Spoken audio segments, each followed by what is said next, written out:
Indray tonga eto amin'ity iratsotra ny efa matsiro ity Romano be galona ny feo gasy version loloa sy ny tariny izy ity. Misy capot zany amin'ny troisième case fa ataontsika tsotra fotsiny. Araka ny fanaovantsika azy tendrentsika fotsiny aloha le akora. La mineur zany. Manzay tsy mahafantatra gasy taby ao amin'ilay paky tamboho izy ity raha tsy diso afaka tendrenao ilay akora dia mivoaka zany le la mineur. Dia alefako tsotra aloha zany. Ny tanindramano very mineur dia tany zanatany ny tany tam'zany mbola feno zanatany mbola feno zanatany.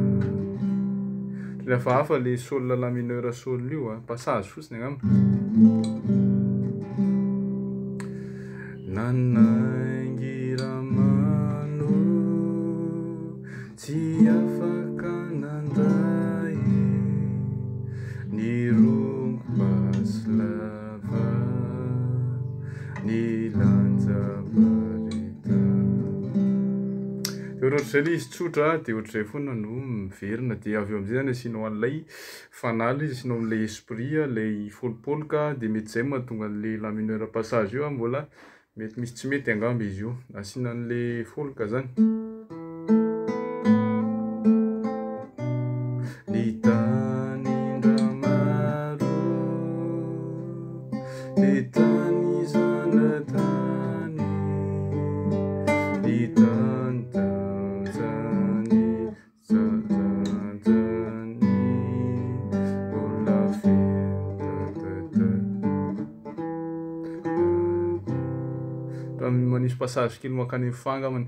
Mbola feno zanatany mbola feno zanatany. Afaka atao kely sol basy faty ohatra fotsiny zany fa samy manana ny style an'le izy.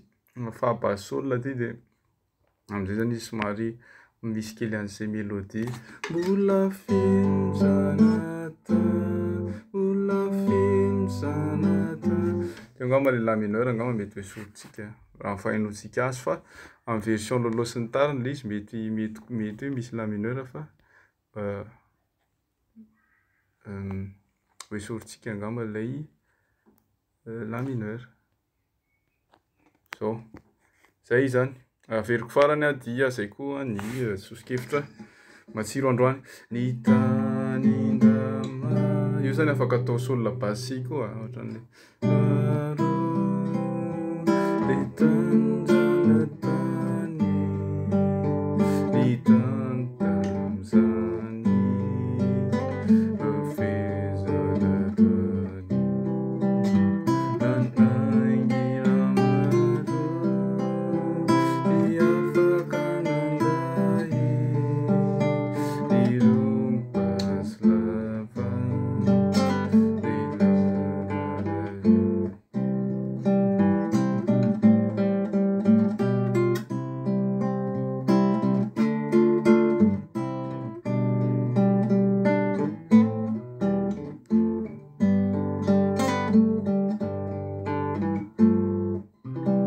eny ary dia aza ty no mizara. Bye bye daholo.